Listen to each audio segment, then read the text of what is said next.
Alright, this is the first installation episode of Silver and Gems interview series, and today we're sitting with Robert Young, immediate past master of Whiteway Lodge, and you have some status in the York Rite? Yeah, I have. I'm involved in a bunch of different York Rite bodies: Shannon Chapter, Royal Archmasons, Beothic Preceptory, of Knights Templar, and the York Rite itself has a York Rite College. Excellent. So, and Eastern Council and St. David's Lodge. There's a lot of different bodies. Yeah, a lot of involvement. Typically, Masons usually just want more and more, and especially ones of your status.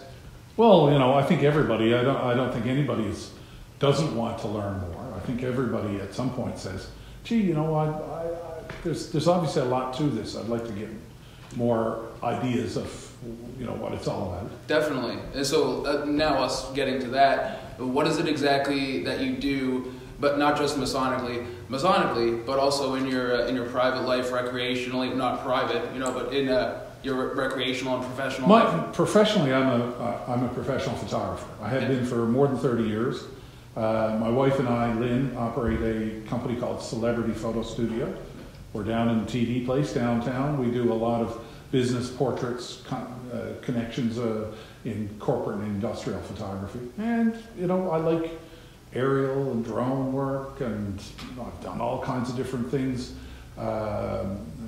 Myself and a colleague of mine just published a book about the stained glass windows of the Basilica.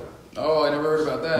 Yeah. So John Fitzgerald, who's Dr. John Fitzgerald, he's an academic historian. Yeah. And he's done a lot of work and research on the windows of the Basilica.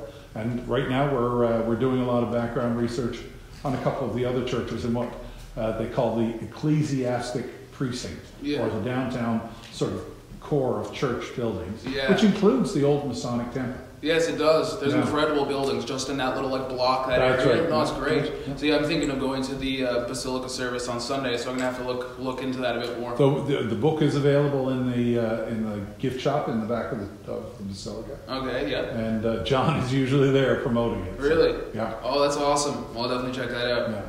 So, I guess let's get down to Freemasonry. So, what is it that Freemasons do exactly? Freemasons don't do anything. It's all about people who want to get together and have a fraternity, which means a friendship of brothers. Yeah. We use all kinds of excuses for doing social things together. We do fundraise. We do support community projects. My particular thing has been to support the gathering place that is at the Basilica, and you know, that's my personal thing. Others, Masons in general, find charitable things to do, like the Shriners. Yes. To be a Shriner, you must be a Mason, and so it does tremendous work. But really, Masonic, being a Mason, is about being a brother, having a bunch of friends, supporting them, helping them grow. One of the things you probably were told when you became a Mason was it takes good men, it makes them better. Yes. And it doesn't make them better by teaching or forcing people to do anything. No. What it does is it provides you with opportunities to grow.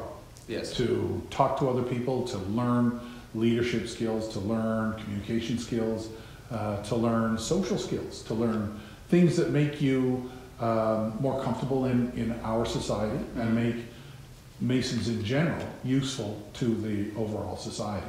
One of the funny things that always used to be said was Masons always rule, or Masons secretly rule the world. Yeah, I love it. And I was like, that's sort of wild. It is. But really, what they do is they're taught to rule their own world. Yeah. To make good decisions. Yeah, it's true. Right? To surround themselves with people who are supportive of them, and to support the people who are around them. And sure, that's ruling your world. That's making your world a better place. And by having yourself involved with all these people who are really out there to help you, you will make your world a better place. Yeah, truly. It's a lot of people don't realize it's not that Masons rule the world. It's just there happens to be a lot of exceptional men involved in the fraternity that they actually end up in positions of power, and people are very fantastic, and they dream a lot up. The institution of Freemasonry, as you know, isn't involved in any conspiracies besides conspiring to make men better.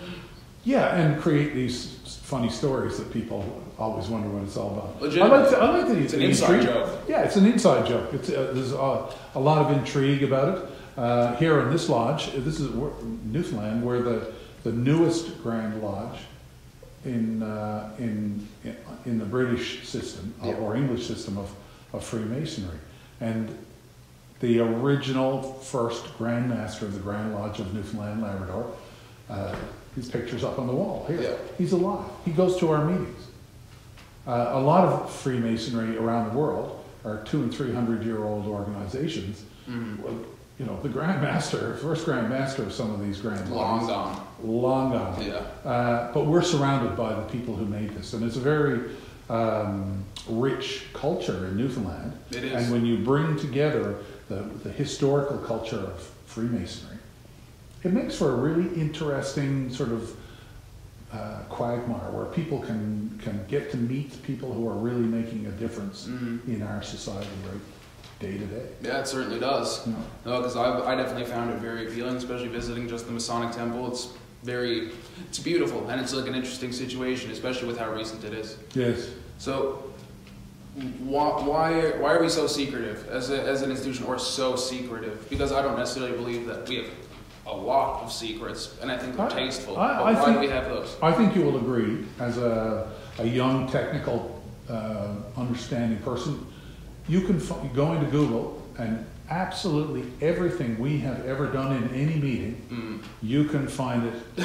on the internet, by a Google search, it's true. By Wikipedia. You know, these sort of things.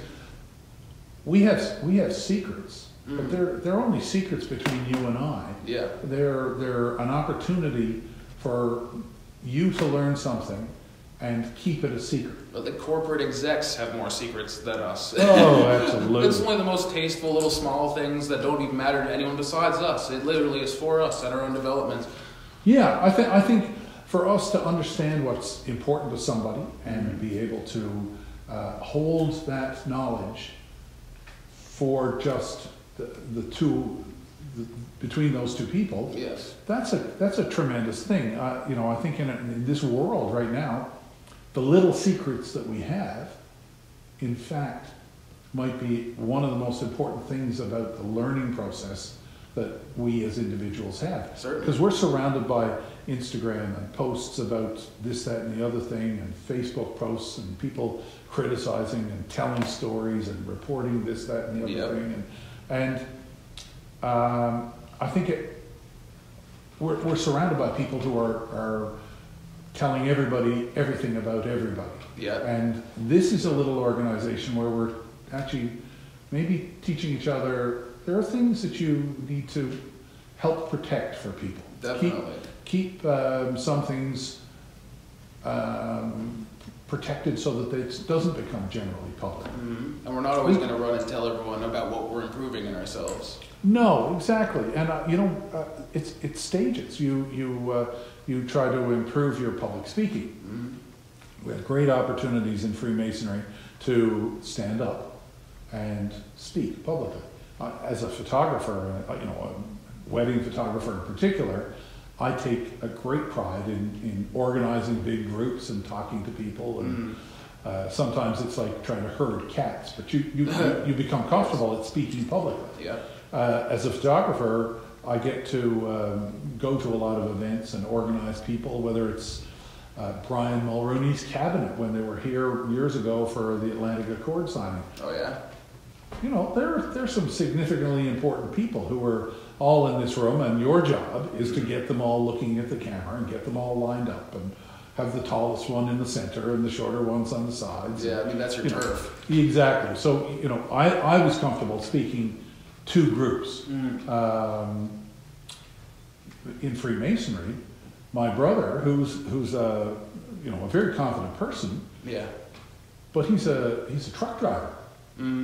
He has learned here to become a good public speaker. He's Yeah. now Worshipful Master of our lodge. Yeah, so you already had your installation? We've had our installation. I was wrong calling you immediate past master. No, yet. I am the immediate past master of the lodge, and my brother Andrew is the Worshipful Master Sorry, I of missed Whiteway your Lodge. installation. No, it was a good bit of fun.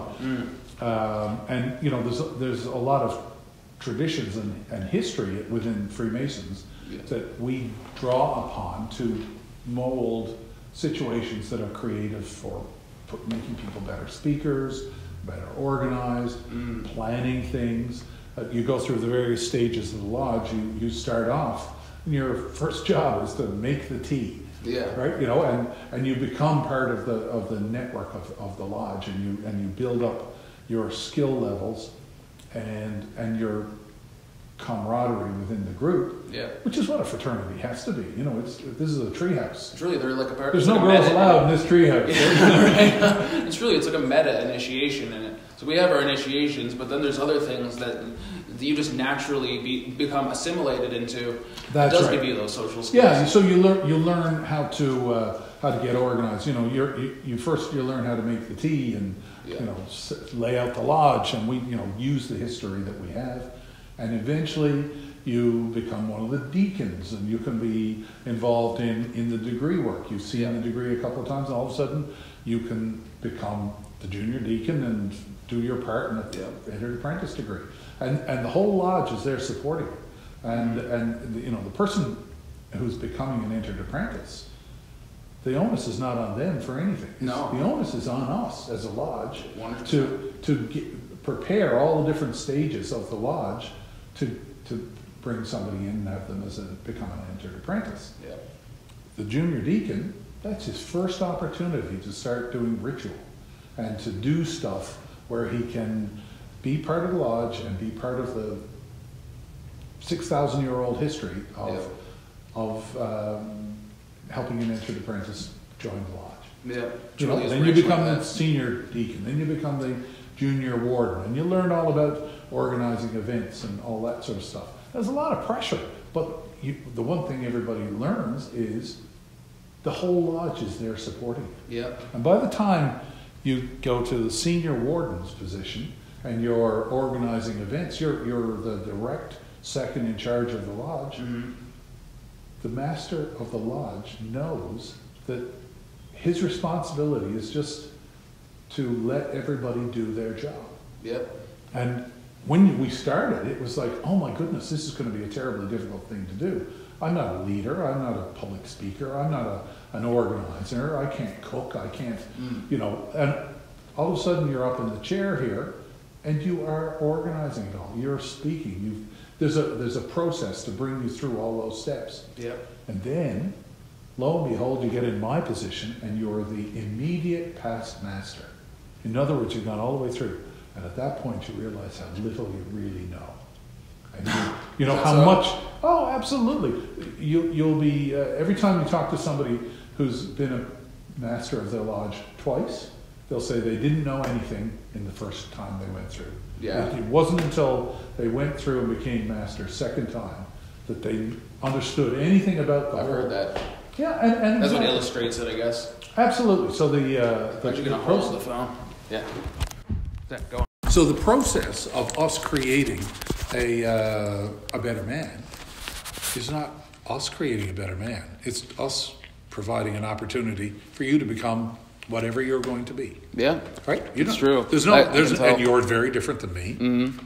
And, you know, I'm very different than everybody else in our lodge. Yep. But what Freemasonry does is it lets people become the best person they can become. Truly. And it's really evident in the members. Like, you look around and that's what it's so evident. It's just right in front of you. Just like all these men that are incredible people. That's right. And, you know, I'm very privileged. I've been a member for 10 years. And yesterday I was at an event where they gave a certificate and a thank you and a cake to a gentleman who'd been a Freemason for 75 years. That's incredible. Right. So you get in this. Always chuckle at those. These are surrounded by your friends. This gentleman, Bill Neal, he was talking about all of these elderly men who were around me. Yeah. But he wasn't talking about them. He was talking about their fathers. Really? So there's this real history of people becoming Freemasons, and a lot of times it is a father to a son. Yes, very often. But not always. No, look, with me, I just came right into it. I mean, like, I had a grandfather that was a lion, but I mean, I came knocking, you know. Yeah. My father was not a Mason. His father was not a Mason. His father had been a sea captain. Yeah. But his father was a Mason. Oh, yeah? And he'd been master of his lodge. That's really cool, because when it goes back that far... See, I don't know if I was one that far back, but at least my father and grandfathers, no. Well, I think what happens is fraternal organizations like Masons and Lions, and Rotary is not a fraternal one, but it's a community service group. Yes. But people join these sorts of groups to become better in their community. Yes. To... it's fine to get up in the morning and go to work and do a good job and treat people nicely and look after your family. And all of that is wonderful and important. Yeah. But what these organizations do is they allow you to grow to a further level of community. You wouldn't be seeking it out if you didn't have something disturbing your spirit. You have something compelling you to do it, and it's because of that. It's like why anyone does anything, you know? Yeah. You seek out to do it because you want to fulfill that's stirring in you. And this happens to be just an exceptional body and institution to be involved with, period. So it's just effective for it. I think people are encouraged to be spiritual. People are encouraged to have some form of belief system that they can rely on as a direction for their life. Yes. In Lodge, we always have the Bible open here. That's because most of the people in this room are Christians. Yes. But we also have a Torah and a... is it a Quran? Quran, and we have a gentleman who's just joined Whiteway Lodge, who's... he has Upanishads? No, he's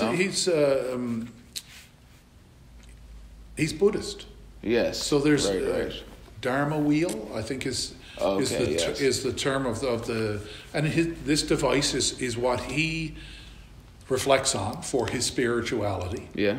And so it's important that our lodge represent that spirituality. And when we say that we want to do something and we talk about it, that's the only time that we reference any form of spirituality. Yes. In other words, it's very tasteful. Our purpose in life is not to be us. No. Our purpose in life may at some point reflect on who we are remembered as, whether we go to heaven or we have some spiritual future place, and why it's important to be a good person in this life. Exactly.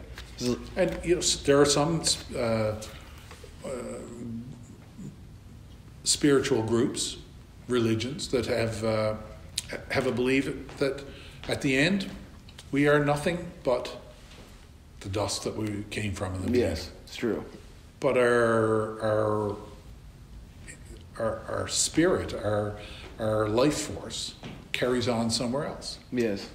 And it doesn't matter whether you call yourself Muslim or Jewish or Christian or Roman Catholic or Anglican. No. It matters not at all.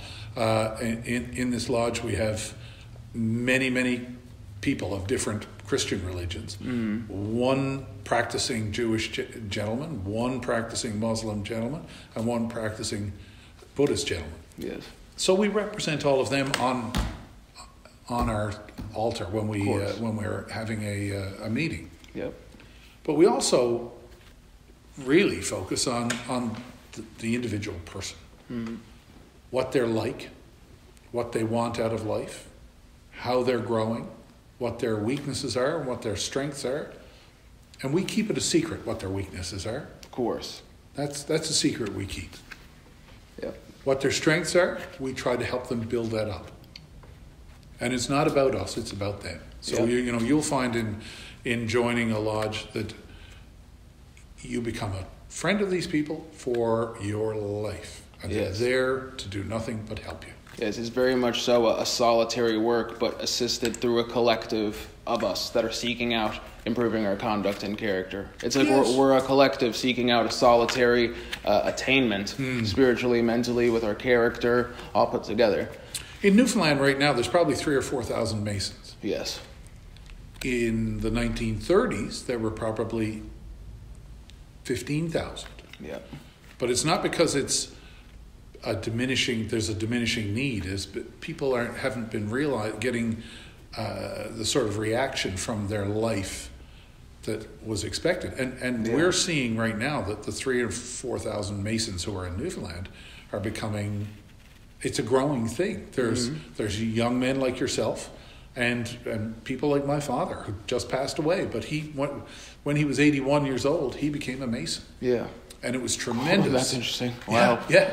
And my brother Andrew, who is now Worshipful Master of Whiteway Lodge, became a Mason on the same day as his father. Really? Yeah. That's incredible. Two of them came in here, and I got to put the Masonic apron on both of them. And it was truly an amazing thing. And it brought together this family relationship. I mean, his grandfather and his great-grandfather, and as far as we know, as far back, they all lived in a place called Kilwinning in Scotland. No way. They did. And Kilwinning, we know is a very old lodge. And huge. Well, within the Scottish system, yes, it's they call it Lodge Zero or Lodge Naught. Yeah, exactly. Right, and it's because when they formed the Grand Lodge of Scotland, there was a lot of lodges that had been acting around. But Lodge Kilwinning had actually issued the charter for a number. Exactly. So there was Lodge Zero, or Lodge One was the mother lodge in Edinburgh. Mm-hmm. But there was one before that, so they got the designation Lodge Naught. Mm-hmm. And it's really interesting. If you go into the museum there's an ancestor of mine who wrote the minutes. Are you serious? Absolutely. That's wild. Handwritten minutes from Lodge Kilwinning in Scotland, the 25th of January, I think it was, in 1600. That's amazing. So I mean, this was I think his name was Alexander Young. Yeah. And my ancestors were mostly farmers, and we know where their farm was and this sort of thing. Okay. But obviously, he was a person who could read and write. Yes. Right? That's huge. So if you could do that, you were the secretary. Right? Yeah, of course. And a lot of Masonic ritual is actually given orally. Yes. And the tradition is that we pass on the oral history. Initiation was such a helpful tool for conferring that wisdom. Even with our history and the stonemasons, that was a huge thing for it. I mean, the lack of people being illiterate was one of the things that made initiation so effective in the context of teaching what we try to teach and what we try to help through operative stonemasonry that ended up transitioning to speculative Freemasonry. Yes, and if you get involved in the York Rite, you'll learn about the activities that happened in 926 in the city of York, where they actually had knights and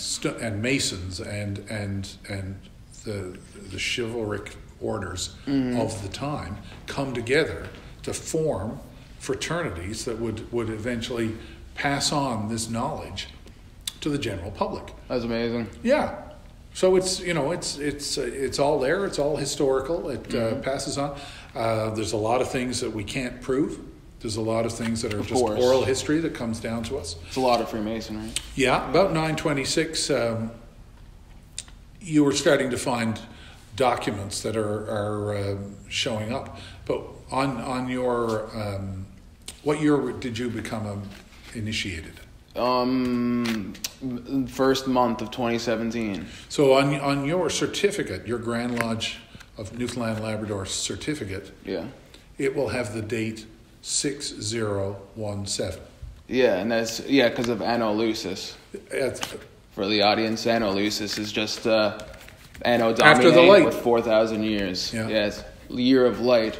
So Anno Domini plus 4,000 years. There you go. Yeah. So there's literally there's not a single piece of paper that proves that that's when it all started. Absolutely not. But just our mythos. But there's a lot of the traditions that we can see coming from historical things that are thousands of years old. Exactly. And within this organization,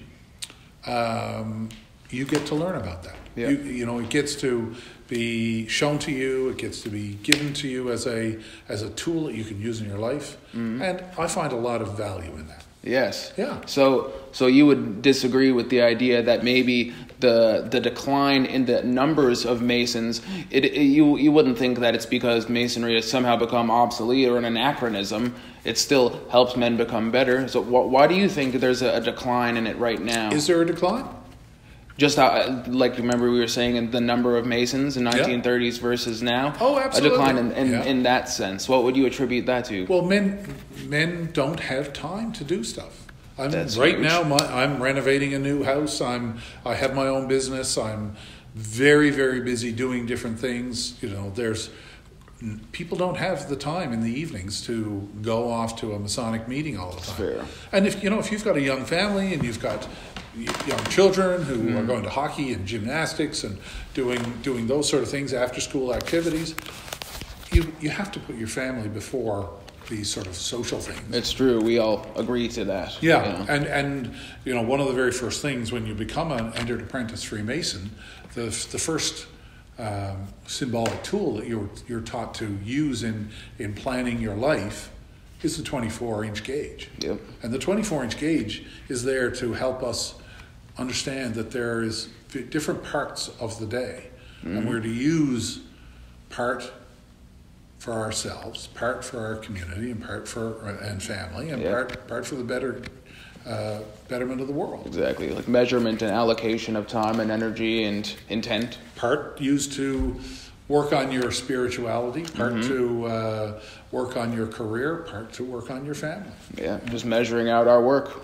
Yeah, we have many works. And so, these are tools. This wasn't invented in 1717 when the Grand Lodge of England was formed. No, it's like a perennial tradition. This had come to those people over thousands. It's truly a perennial wisdom. It's just we've synthesized something that was shared like mutually by all cultures. I mean, we all recognize these things about becoming a better person. We're all builders metaphorically. We're building something in our lives. We need to get good at it. So we're just using the terminology or the symbolism of stonemasons to become better Freemasons. Exactly. And Freemasons just means that we can be trusted. Yep. We can be found to want to help each other, and we can, and we have good moral code. Yes, exactly. And and we're doing the work. And it's nothing more complicated than that. No, truly. Like the unifying principle is much more serious than some big, complex, incredible novelty thing that people dream up. No, because what we're doing is pretty simply we're working on ourselves with each other. Yeah. And in my life, that's an important thing to be doing. Certainly. Yeah. Like, because this gives us direction. I mean, there's few things as noble as us getting together, not to do something, just like any old thing, but to actually like confer together and improve ourselves. It's a very, very noble thing to do, and that's the reason I appreciate all Freemasons, and I was attracted to it, certainly. Well, we're seeing a younger and younger crowd. We have, in Whiteway Lodge, we have a number of entered apprentice Freemasons. Yes. Ranging in age from, a PhD candidate or a PhD, a doctor working in a medical profession, right the way through to young men who are just, in their first apartment with their girlfriend, and they're just, starting off life, haven't, really established anything. Exactly. There are 6 people in lineup right now to become entered apprentice Freemasons in our lodge alone. Yeah, it's similar in our lodge. We have this nice wave coming in. Yeah. And it's bizarre because the disparity. It's just like it's like decently older than a bunch of young people coming right now. Yeah, that was one thing I was going to ask you. I think the strength and the future of all organizations is obviously in recruitment and new blood coming in. But I think the beauty of Freemasonry is it provides something really solid, real meat for somebody who is looking to become better. Yes. If you just want to join to, fundraise and do bingos and stuff like that, you can find that. Yeah. But if you want to really learn something on your own and you're willing to explore what's here. There's a tremendous amount here. Truly. I mean, it's a huge part of the wisdom we have is help you with symbol to think and reflect upon skillful action. Yes. It's a huge part of it. Yeah. So it's especially important to young people. Like I'm glad your lodge also has had an influx of younger people. You know, University Lodge, my lodge is pretty huge on the younger crowd and kind of drawing them in. Absolutely. I've been doing a lot of work that I can do just through talking to people tastefully to try to make it palatable to younger people. I mean, that's the reason why I kind of want to offer this. Well, I think you're a good example of somebody who is interested in becoming better, interested in communicating and connecting with other people, and with finding your place in the world. It's true. And I think you're an exact example of a person in their 20s who's ready to do that. Yes. And I didn't join Masons until I was in my 50s. Or late, 50. I was just about 50 years old. I wish I had joined when I was your age. Yeah. Because I would have had so much knowledge by now. Yeah, right? Imagine when you're a seeker and you get in this young. Like, I'm happy I did too. Yeah. No, I think it's tremendous. And the gentleman last night, Bill Neal, who's now 75 years a Freemason. Yeah. He says, I wish I'd joined earlier. Yeah, because people scarcely even attain that, let alone much later in life. That's incredible. He was in his late 20s. Yeah. My goodness. That's crazy. Yeah, say, one thing I was going to ask is, like, who exactly qualifies for the requirements of Freemasonry? And do you think that anyone that has these qualifications should join, or is it a specific type of person that should? No, it's very individualistic. Yeah. There are people who just simply are not interested in doing anything other than watching television or going to ball games or, hanging out with the boys or playing darts, and that is fine. That's, they feel that their life is comfortable at that level. Yeah. And if they're fulfilled with that, that's fine. Freemasons is not for them. No, it's not. You can't force somebody to show up and do that sort of Absolutely not. Everybody is eligible. Yes. There is no exception. As long as they're of age and we have people who are blind. Yes. Come with their seeing eye dog. We have many people who are hearing impaired. We have lots and lots of people who are have various forms of disabilities. Our senior warden right now in Whiteway Lodge is in a wheelchair. He's been in a wheelchair since the day he was born. Right? He has a disability, but that does not mean he cannot be a Freemason. Not at all. As a matter of fact, Brother Tom is excellent in all of the work he carries out. Absolutely. I love seeing him do his work. Yeah, it's truly inspiring actually to see somebody who has a struggle. And we all are on a spectrum. There's no person who's in perfect health. There's no person who's has perfect ability to memorize ritual. There's no person who is perfect at everything else. We find cohesiveness, though. Absolutely. There's people who can help you, who are, every night when the senior warden arrives, there's a group of people who help him set up so he can do his job from a wheelchair. Yeah. And, he's been learning the process. And he has got every right to become the master of this lodge as anybody else. So do you. Yes, because that's what I was about to say, is where someone may lack, we always have someone else to cover it. And everyone that comes in here, because of the nature of Freemasonry, they can already do it. So anything that even they're scarcely missing, it's easy to be filled.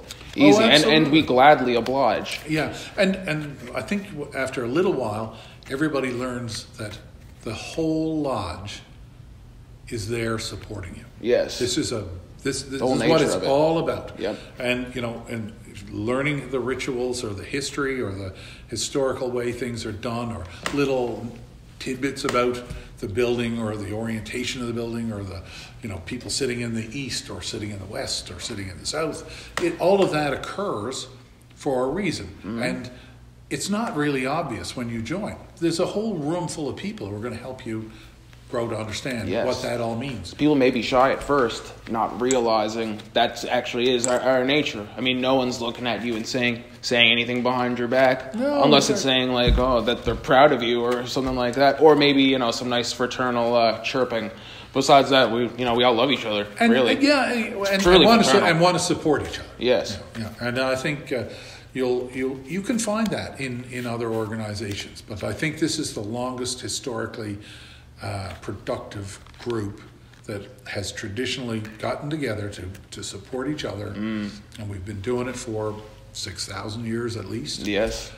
In some form, in Exactly. some manner, whether we called ourselves Masons or we called ourselves... Exactly. It's been in different forms and institutions, but this work has been undertaken by men and women for thousands of years. Yes, for truly millennia. The nature of this work. That's and you just brought up an interesting good point. In Newfoundland, we don't have any Co-masonry. Masons. Yeah, we don't have any co-masonry with women in our lodges, and some parts of the world they do, yes. and that's not an accepted form of our masonry. Yes. But there are Masonic groups in North America that could be eligible for being started here. Yes. The Order of the Eastern Star. Eastern Star is huge. Daughters of the Nile. Yeah. Yeah. I actually had an exchange student from Brazil who was a daughter of the Nile, and really, she was quite shocked that we didn't have anything like that for young girls, we really and that should. was 16 to 18-year-old girls, and it was a form, maybe it does what the Girl Guides do or the Sea Cadets do or different organizations like that, but it helps young women and the Demolay group of young boys become citizens, become better people, to become more focused in their lives. Exactly. And hopefully we'll get that. Yeah. I'd like to see I that hope so in too. Newfoundland, yeah. Yeah, so one thing that I think people might be interested in is how is it, in your opinion, that rituals, symbols, allegory, and fraternizing under this mutually appreciated mythos, how is it effective in undertaking the work that we've taken? I have no idea. No, there's a lot of things that we do that I probably have to do them another 100 times before I'm going to become really good at understanding that. It's a really good question, because things that that we say and talk about in lodge and happens all the time, I have really no idea why it was started, where it came from, but it seems to work. Yes, it does. And the more we do these sort of traditional use of our time and language, the more it becomes obvious that this is a working way of doing things, and we should learn how to just take it in and follow it. Because it's like I'm trying to figure it out further, then it's like naturally initiation leaves an impression on you, and then it's pretty makes sense principles that are shown to us in the working tools of the stonemason. But it's bizarre how there's such energy behind the ceremonies that we perform and that we offer to the candidates, because it leaves impressions on them that truly they carry with them through their lives. And Absolutely, it's interesting to me. One of the things that really I've been very impressed with is the Grand Lodge of England just released 5 TV series, 5-part TV series called Inside the Freemasons, and you can watch it on Netflix or on YouTube, and there are 5 episodes showing the a lot about the entered apprentice degree, the fellow craft degree, and the master mason degree, really? and then subsequent things that you would learn in Freemasonry, and organizations like the Widow's Sons, which is a bunch of masons who ride motorcycles. Right? I'm a member of Widow's Sons. Oh, are you? It's a tremendous organization. When I get a bike, I will too. Oh, it's a lot of fun, and we travel around the province. Yeah. I've learned a lot about bike riding from these guys. Nice.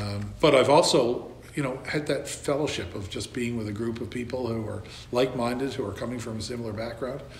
And those sort of programs are being demonstrated within the Netflix series Inside the Freemasons, and it's well worth everybody's time to if you have Netflix, to take a few minutes, couple of hours. Yeah, take notes. Yeah. Couple of hours. I think there are 2 hours per episode. Really? And there's 5 of them. Well, I need to get on that myself. Yeah. No. It's a tremendous show. It shows an awful lot about our lodges, how we work, how we operate. Because our Grand Lodge of Newfoundland is a direct daughter of the Grand Lodge of England, and our ritual and our traditions and our way of doing things is done pretty well the same way as they set us up to do. Yes. The general orthodoxy, with little differences. Yeah, and every lodge, as you and I know, we visit a lot of lodges. Mm-hmm. Every lodge is a little bit different, and they do their different things. But it all works back to that same central tower of understanding of how things can be made better. Like it really illustrates what Freemasonry actually is. Yeah. Through when you see what's able to be changed, you understand what stays the same, and that really shows you that what the axis mundi of Freemasonry really is. That's why it's good to visit lodges. Your lodge is one of my favorite to visit, but when I go to say the Scottish lodges, stuff, I'm always fascinated with how they do things. Tonight, my lodge is official at one of the Scottish lodges. Yeah. So we're not even in the same grand jurisdiction. No. But one of the beauties of Newfoundland Freemasonry is we get to sit in a lodge that is half English Constitution and half Scottish Constitution. I love it. It's truly awesome. Yeah, it is. It gives a lot of things a little bit more meaning. Mm. And so tonight we're going. My lodge, my Worshipful Master Andrew is taking our those who can go to Lodge Conception. Awesome. It's a great I love evening. Lodge Conception. Yeah, exactly. All kinds of really interesting things about their building, about the way they run their lodge meetings. Yeah. Very different. It's when I'm there for Scottish Rite, I love it. It's excellent. Yeah. It's truly lots to pick up there. And have you ever counted the steps going in there? No. How many is there? Do that next time. I guess it's a Masonic number. Oh, yeah? So on that subject, actually, what is an appendant body? An appendant body or a concordant body is a body of a Masonic organization that meets with the permission of the Grand Lodge in these Grand Lodge properties. Mm-hmm. They have no authority of what goes on in other organizations, but they give permission for these other organizations to operate within their facilities. Mm-hmm. And so the concordant bodies are York Rite and Scottish Rite, Shrine, all of those sort of organizations can have, and would include things like the Eastern Star or Daughters of the Nile, and any of those other organizations. Yeah.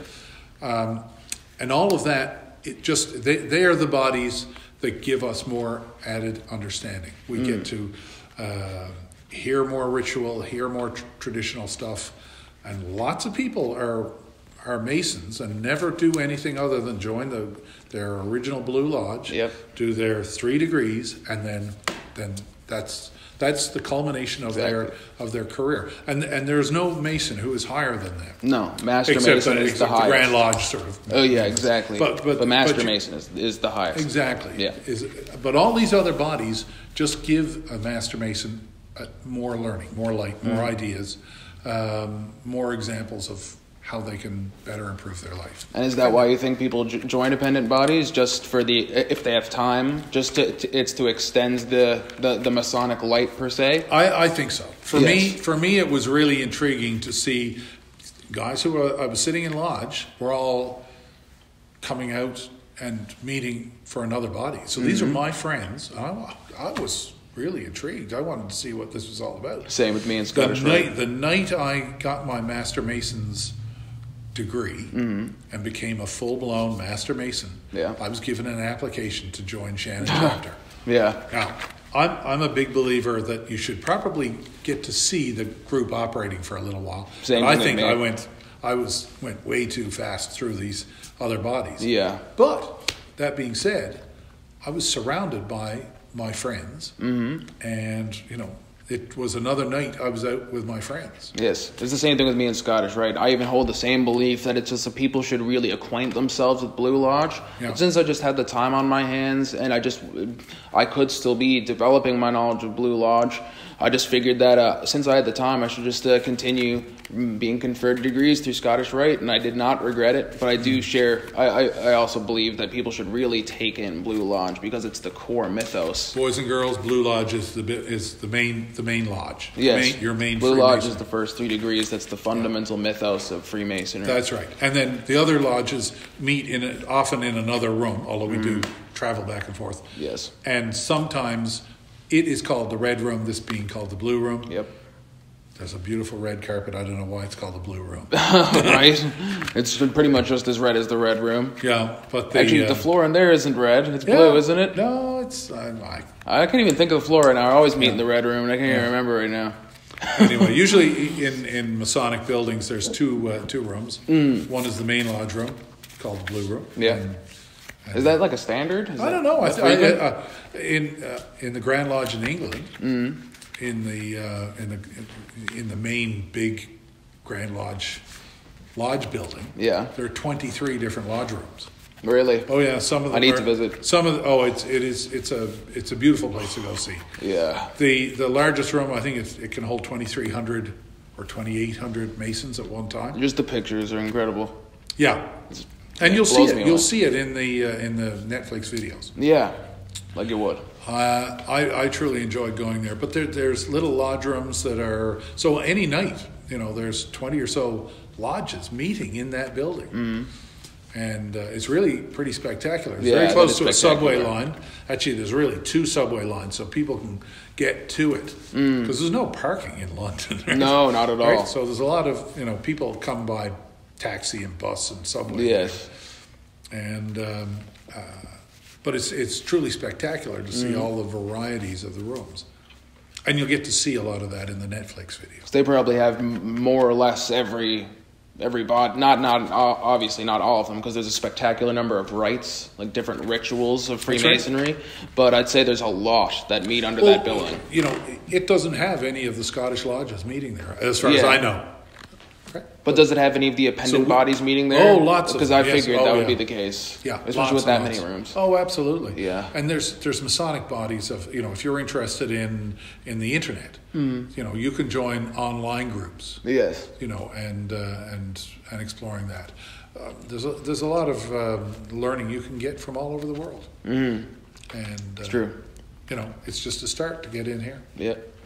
So I encourage anybody who's curious to find a Mason, find somebody, or even to come to the Freemasons Hall here in Mount Pearl. Yeah. Knock on the door. Darren is usually just inside the door. Wherever you're from, he manages the Masonic Park here. Yeah. And people come in and just say, I would like to find out more about Freemasonry. Simple as that. You'll even see the bumper stickers. Just ask to be one, ask one, or you can just inquire. Period with Freemasons. Right. I mean, truly, there are not many secrets at all. You can really whatever you want to know, you can probably learn it. It's pretty safe to say. Oh, absolutely. Yeah. And so, in whatever community you are, if you live in Toronto, you can go type into Google Toronto Freemasons, and you will find a link. Simple as that. Yeah, find somebody in your neighborhood who you can go to. You can go and talk. They'll talk to you. Yeah. People, we have people even designated to do this. I mean, yeah. We aren't totally scarce of community outreach. I love to share as much as I can about Freemasonry. I mean, that's why I'm doing anything like this. Yeah. I mean, I do want to make it palatable to people. Well, I think it is, but it's just I think that there should be a bit more content out there to see because I do not think that this body is obsolete. I mean, it's working for us. I mean, oh yeah, it works for me. I love it. And sometimes you got to be careful because my family wants me to spend time with them as well. So you want to be careful.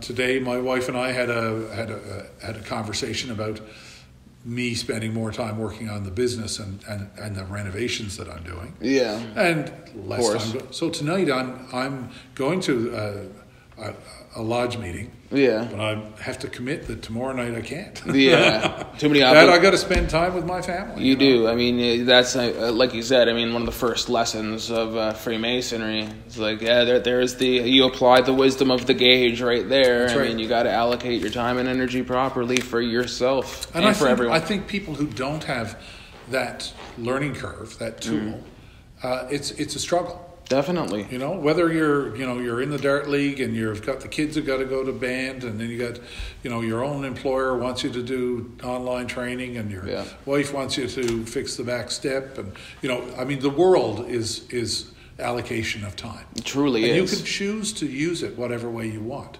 but there's a more skillful way. This just puts a little bit of focus on an approach to the whole thing, and recognizes that you have to make those choices. Right. I don't know how much time we have here now, but we could talk for hours. No, we about all could. the different. So being YouTube, there's no real cutoff at 22 minutes or anything. Thankfully. Yeah, but it's it does give you a tremendous amount of opportunity to understand things that will help make your life better. Yes, exactly. I mean, that is the axis mundi of Freemasonry. Yeah. But I guess one thing I need to ask, just for the sake of, journalistic integrity, is, I know when you were Master Mason, I saw you ink your pen in blood. Just kidding. What's your response to all the conspiracy stuff? Like the goat? No. I mean, period. The crux of anti-Masonry being that we're doing something inappropriate. I know. I think people are afraid of anything they don't understand. Yeah. And I think politicians suffer from this. In general, like if a boss makes people do something that they don't understand and don't have the background to, sometimes they will get angry and invent other reasons why that is being done. Right? Very fantastic. Oh, he must be trying to sell the company. Oh, whatever. Yep. And politicians. In Newfoundland, we're right in the middle of dealing with what went on to create the Muskrat Falls situation. Exactly. And we are having an inquiry because we were not told. Yep. We were not given that information. Yes. And if you are not given that information and things are done outside of your window of understanding, you are going to start assuming that, that's a nefarious thing. This guy had to be doing it for his own personal gain. Why would he do that? Something that would cause, Newfoundlanders to be paying this money for so long? Exactly. It's faculty of reason gone wild. That Absolutely. Literally is what it is. And that's exactly why people are conspiracy theories exist about everything. Yes. And it only occurs when people don't understand. Yep. So people who become Freemasons and learn the 3 different degrees to become a Master Mason will instantly understand that there is no conspiracy. No, 100%. Yeah. Like you could want to find one, and you will not. Absolutely. I think the real downfall, or the real thing that people need to think about is if you have a true desire to learn how to become a better person, and you can put in the time. Some young families, young fathers, young people with new careers, you just cannot make that commitment. No. And it is not sensible. Don't do this if you can't come to the once a month meeting. Definitely not. Right? And it happens. There are lots of people. There are people who've gotten into Freemasonry and just had to get out because they just didn't have time. It wasn't working in their lifestyle at that time. We've also had a lot of people who became Masons, did their 3 degrees, drifted away, their families operated, and once the kids are coming out of university, now all of a sudden there's a little bit of a void in the space available, and they're coming back to Freemasonry. Yep. So we see a number of people who are coming back to Lodge who haven't been in Lodge meetings for 5 years. Yep. And it's just because the timing was wrong. Yes. So if the timing is right, if you think that you can become a better person, and you have a little bit of time to be able to commit to it, it's a truly tremendous thing for you. Exactly. It doesn't do anything for my photography. Yeah. Except for the fact that all the photos around the walls are Right. done by me, but they were done for free. So yeah, it has nothing to do with a conspiracy or anything. No, exactly, it's like really what brings us together is at most conspiring to be good. Yeah, But exactly. that's the conspiracy. And to help each other. Yeah, conspiring to be what yeah. we're supposed to be. So really, on the subject of like I guess public trust, like do you think we're not doing enough to talk about this? Do you think we're not reaching out enough? I think there's always been a little bit of a secret society mentality within Freemasonry. Truly, it's changing. Right now, our Grandmaster is very, very transparent. Transparent. Everything's online. He's posting tidbits of information to the general public, not just on closed sites. Yep, there's all kinds of literature. And he's encouraging us all, each individual lodge, to promote and go online and show the world what we do. And if we're going to do some charitable work, to present a check and put the picture in the paper or whatever. Yes. And every group. I was a member of the St. John's Rotary Club. There's no point to do fundraising if nobody knows that you're doing it. Truly. And it's not just because someone is looking, but I mean, that's huge. You have to tell the world why you are important in your own life. Exactly. And what you are doing to help other people. It'll bring out and encourage others, and they'll see why, and it's important. Yeah. It is, yeah. And, there's a lot of opportunities in our world right now to help people. There is. There's an awful lot of people who are struggling for all kinds of issues. Yep. Their own personal spirituality, their own personal health, their own personal welfare, their own personal living accommodations. But, family dynamic, being able to know that I have a job next week or 10 weeks down the road.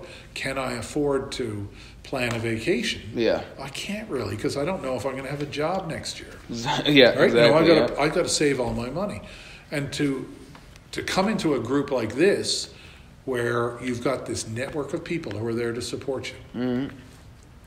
We've had people who are unemployed in this group who are constantly being helped, getting emails from their brothers. Yeah. Oh, look, I just saw this job. I saw that posting. So we're like we I don't know if you know people in your lodge, but that's the same sort of thing. People are we helping do have each it in other. our lodge, yeah. Yeah, and you help each other if you know somebody is struggling with anything. Yeah, illness, education, Absolutely. relationships. We're on each other's ass in the best way possible. Yeah, we're interested exactly. in what's going on. Yeah. It's because then we know what we can do. Yeah. There's every night there's a sick visiting report. Who's in hospital? Who needs help? Who's even members who are in other lodges. Yes, because we do through the nature of this process. Yes, share our time with each other as much as possible. Yes, exactly. So we have a friend who's sat up here in that chair many lodge meetings, fell down, is struggling now with Alzheimer's issues and dementia. Yeah, I remember being here, visiting your lodge and hearing discussions on it always. And you guys are always, every meeting you're talking about it, you're always having where's visitors. his room? When are we getting a group Thinking together about to him go all the visit time. him? How's his wife doing? Yep, because that's huge. Huge. Supporting the family. Yep. And we have this charitable organization, the Patrick Tasker Fund, which is it's literally to help kids go through university. Exactly. If a Mason's prematurely killed, yes, there's a group that will literally help them, and we have paid for the entire education system and schooling, right through to university degrees. Yes, we have. And that is the true basis of where we came from. Now in this day and age, we have a social network. Yeah. Like you can imagine in 1717, if you were shoveling coal all day and died of a heart attack, and you had 4 kids at home, no safety net. There's no safety net. There isn't. Now, by becoming a Mason, it's huge. you had this network of your friends, very involved, who are there to help your family. So do you look after your widow? Yes. So do you think we need to show more of that to the public? I mean, this is what we really do. So it's like the public cultural narrative is so caught up in things we are not. Do you think we're doing, like, so you said that about our Grand Master being very transparent. Do you think this is an undertaking we should seriously be going upon? Because, like, these, you just described the things we actually do, and they're very pious and virtuous works. I mean, this is the work of the Freemasons. Yeah. So do you think we really need to steer the public narrative more towards what we do? I don't think the general public knows about it because we haven't needed to do a whole lot of this. Mm-hmm. Generally, there's a lot of people who are in Masons who are older and their kids have grown up. Yep. Wouldn't need it for their kids, true. Right? There's but 50 years ago, that was something that was an issue. Mm. But we still have it. We still have the Patrick Tasker Fund to support the widows and children of deceased Freemasons. Mm. And during the First World War, it happened a lot more. By the Second World War, we were starting to get a social network here that there was welfare, there was help. You never saw a destitute mother and child here that wouldn't be supported by everybody in some form, by the government. Yep. But it's certainly something that we do as an example as to what we do. Exactly. Like we do so many things, and you can look at it on so many angles, and it's like people don't understand the actual depth of what we're doing. Like one thing I meant to ask you, because I'm fairly new to the craft, and I guess this goes back to in-lodge, is just because of all the things we do, has being involved in different offices and playing different roles, like, has that shown you and illustrated how much more there is to Freemasonry than even what it seems when you've gone through all of the main parts of it that we do? Did it make you realize that these offices illustrate the true depth of the work, even in lodge? Absolutely. As you get more and more, and you are now senior deacon, right? So your next step would be junior warden, right? And all of a sudden you'll start seeing some of the charitable things and social things, and that's what the junior warden does. You'll be responsible for all of the recreational things. You are in charge of the lodge while we're closed. That's why when at the end of the night they turn towards the junior warden and say, now we'll lock up the secrets of our order in the safe repository of our breasts. Yes, exactly. Right? You're going to keep all this that we've talked about tonight in your heart. Right? And they're facing the junior warden when they say that. And that's because when the lodge closes at the end of the day, the junior warden's there for labor. So now you're going to be getting a lot of this sort of stuff. You're going to be understanding a lot more about organizing the social functions, who needs to be called, how they get put in place, all that sort of stuff. Because even from the office I've already taken, I've noticed it does change the experience of lodge Freemasonry. Because naturally, it's most Freemasons that I know that I do a lot of work on my own. I read a massive amount of Masonic literature. I've prepared presentations on books. But there's a huge component in lodge Freemasonry that illustrates a whole different part of it. And visiting other lodges, it made me realize the depth of it. And being senior deacon and realizing what that office shows me, I mean, you look and observe the different responsibilities of the different officers, and you don't actually realize that they're actually doing it, and it does change your perception of things, just where you've actually been involved in many offices and different bodies. I wondered if that was legitimate and how much it actually changes, and I figured it was. Absolutely there is. And once you get through and you start seeing your lodge benevolence working, how it supports financial emergencies for members of the lodge. Yes. Right? It truly benevolence helped me once. Absolutely. And it's there. That's what saved it's for. Me. It's there for that. Yeah. And we try to help wherever help is needed, especially to our brothers, but to our brothers' families and to the overall community. We're and that's why that's what we're doing. That's how we're becoming better people by doing that, by supporting each other. Right? That is the central work. But so in that about officers, do you think that it's almost more, you get more from ritual? Do you think conferring the degree upon candidates or being the candidate? Because a lot of people would think it's being the candidate, but No. you almost see a totally different side of things, learning it and doing it. Absolutely. Do you think it's bigger to be the candidate or confer it upon them? Be the candidate is a gift. Yes.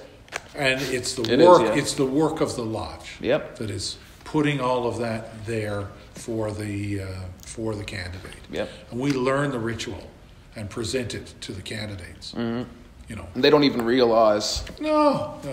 Totally different experience to be. Yeah, you conferring. get asked. You need to remember. You're asked a bunch of questions when you do your second degree. Yeah. About what you did in the first degree. Yep. And by the time you get to your third degree, you get asked a bunch of questions about the your second degree. Yeah. Well, that's all you've got to do That's as a it. candidate, right? That's It's the pleasant. easy stuff. Like you can be just excited about Exactly. it. You get brought around the lodge and shown to all of the people and what they do and how it works. Yep. The real learning from doing a degree is from presenting it, from being the junior deacon, Yeah. senior deacon, the junior warden, senior warden, the master. Yeah, because past I was master. noticing that just in helping give degrees. But Absolutely. so like since a ritual is like much more effective just from leaving a stronger impression on you when you don't know what to expect, is safeguarding the contents of the rites one of the most central secrets?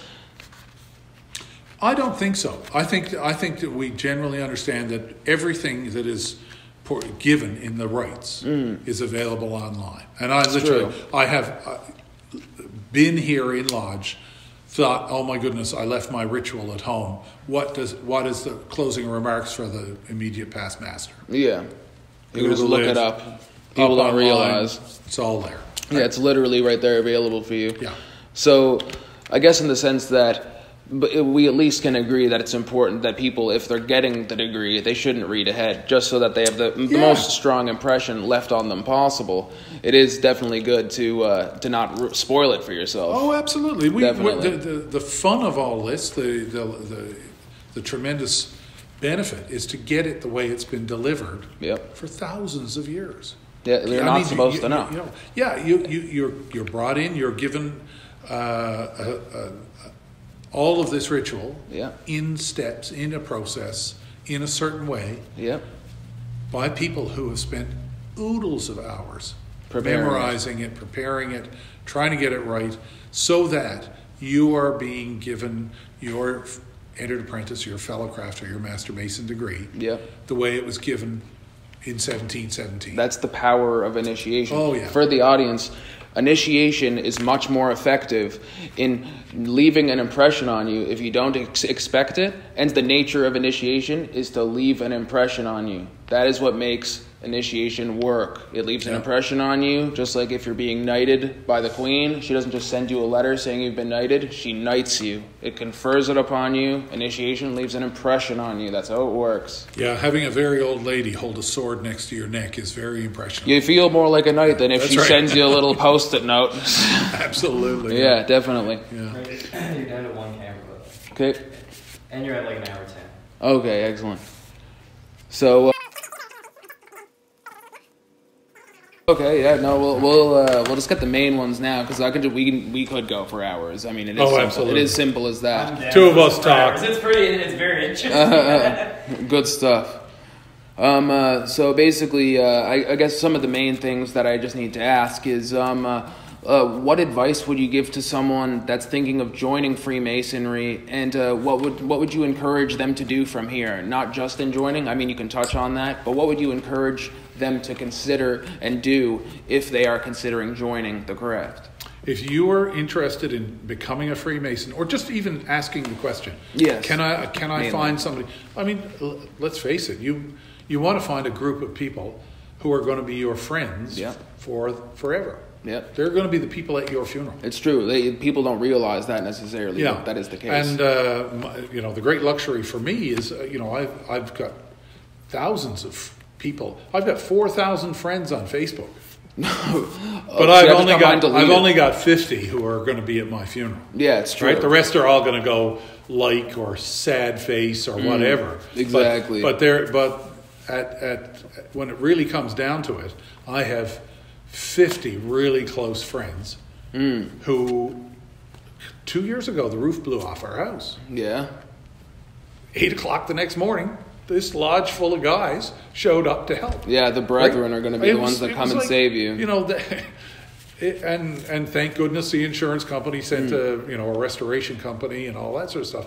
But it was this group of guys who came, dropped everything in their lives, and came to help me. Yeah. That was what it's all about. And we're excited too. Well, exactly. How we work. Thrilled to come and help you. Always how we work. If you want to become a Freemason, the best thing to do is to find a Freemason and ask them to join. Yeah, that's going to be generally. Or we are not out. You won't see a Freemason recruiting drive in the village mall. Certainly not.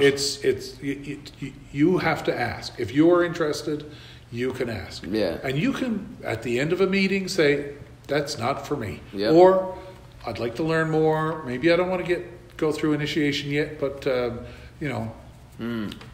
you have anything I can read? Exactly. And there's tons of stuff you can read. Yep.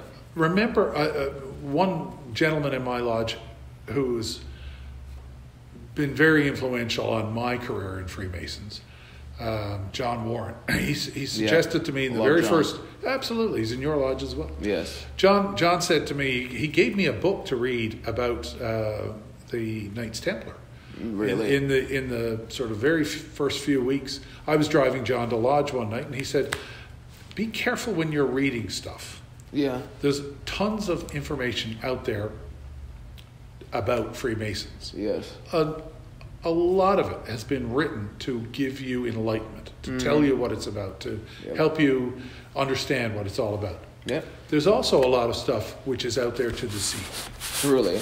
And there's doing it for some time. The only thing you can do is to read anything and acknowledge that it might be there to enlighten or it might be there to deceive. Exactly. So, find out what's there from a real Mason. Yep. And there's always going to be people who are naysayers who say it's a waste of time. Or, my father was a Freemason and he never talked to my mother ever. There's all kinds of different stories and how it's affecting individuals. And some people have knowledge and some people have none. Exactly. And you really come to see that through being involved. I mean, it really is clear that there's a bizarre spectrum of sentiments towards the craft and the people involved for a variety of reasons that are really silly when you understand. Go online and watch this Netflix show from the Grand Lodge in England. Yeah. They put it out. It's very well produced. BBC Two or ITV, one of the British channels, did it and created a great bit of information, and it's everything in there is permissible to be seen. Yeah, I wouldn't have it there if not. None of it is sort of in critical, bad taste. Exactly. But I think you'll see that there's a real sort of network of friends, a camaraderie, a social thing. Yeah. The best part of a Masonic meeting are the egg salad sandwiches afterwards. Yeah, right. It is the best spreads thing. are perfect afterwards. Cookies and sandwiches afterwards, and coffee and tea. Some lodges they open the bar. Yeah. Our lodge generally we meet late in the evening, so by 10 o'clock in the evening nobody wants to stand around drinking. No. So we'll have a coffee or a tea or a soft drink and several sandwiches. It's that have some social baked goods networking. And stuff like that. Yeah, having this chat with our friends. Yeah, how's your life? What's going on with your wife? Oh my goodness, she's exactly. It's a very pleasant part afterwards to have the refreshments, and then you can confer for non-Masonic subjects. I mean, we're all interested in each other's lives. Absolutely. Yeah. No, I think if you don't like egg salad sandwiches, I think you probably shouldn't bother joining. Yeah, there might be a couple other kinds, but that's like a fail-safe for sure. And just so the audience knows, it's taboo to ask someone to join Freemasonry. That's why there's this cultural meme of to be one, ask one, or you inquire yourself. You knock and you seek the light, and then you're considered. So yeah, I guess like the last thing I'll ask is, what do you think is the fate of Freemasonry from here? Because it seems like there could be some kind of a not renaissance per se, because there's been a continuity of the Brotherhood for some time. I think there's Renaissance may be a good name. Yeah, because it's close to it. We see. I think there was always a need. Like in 1717 was the early days of like the police system, the judicial system, the courts. Society was needed some form of management of what's good, what's bad. People needed to be taught how to be effective, how to be good communicators, how to be good citizens, how to live and work with their neighbors. And it's ironic because something as good as that was I guess regarded regarded as untrustworthy by the powers before, which just shows how regressive some power structures were back then. It's not that Freemasons overthrew anything, but we were regarded as being very disruptive because we were good. We wanted to bring people up. Yeah, you know. One of my good friends said that he was in reference to Freemasons control the whole world. Yeah, he says, "Yeah, my part is that part where St. John's border doesn't quite reach the Bay Bulls border." He said, "That's my part." that's his part. Yeah, and he got it through Freemasonry, you guys. Yeah, that's right. Anyway, so it's join if you want to become a better person. Join if you want to have a network of friends. Mm-hmm. Join if you want to be a better part of society. And to become a part of the Renaissance that seems to be happening. But there's also a lot of other stuff things going on. There's a lot of stirring up. Freemasonry studies and learns a lot of things that have been sort of passed down knowledge. Yes. That's thousands of truly years old. Perennial wisdom. Perennial wisdom. And there's stuff you can learn that you aren't going to learn in a university degree. You're not going to learn. Absolutely not. Hanging out at playing pool with your buddies. No. There are tidbits that you can pick up anywhere, but this is a really intriguing level of ritual. And as you start getting into things like Beothic Preceptory and our Knights Templar. Yeah, our Knights Templar here. Yeah. That's an organization that is being very much talked about in the television series Oak Island Mysteries. Oh, yeah? Or this Oak Island Secret. Oak Island Mysteries, I think it's called. Okay. And it's a TV show that, they're discovering things historically that we've been talking about for years and years and years and years. Yeah. And, there's historical things prior to the time of Christ where we do a lot of work in reading and understanding information that comes to us from the building of King Solomon's Temple. Exactly. And we actually spirit our lodge on that sort of shape. Yes. With the lodge is always oriented to the east. Yep. Those sorts of things. They all come from information that we get from the building of King Solomon's Temple. Yes. So there's a lot of intrigue things. These little esoteric suppositions, always understood by all of mankind. We understand that there's order and harmony in nature. We understand that we have a certain relationship to the natural world. We understand that we have certain relationships between each other and with ourselves. And this is literally the successor of this wisdom currently. Is Freemasonry. We are not the progenitor of this wisdom. In fact, the wisdom is actually so incredible that no one is besides something we could call the creator.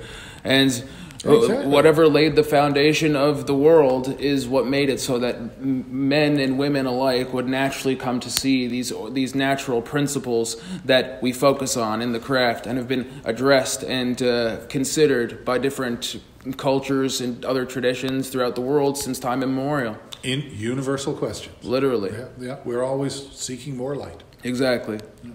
Anyways, thanks. This is Robert Young, one of my favorite Masonic brothers, and this is Silver and Gems. Subscribe, comment, and thanks, Robert. No problem. Thank you. All right. Talk soon. All right.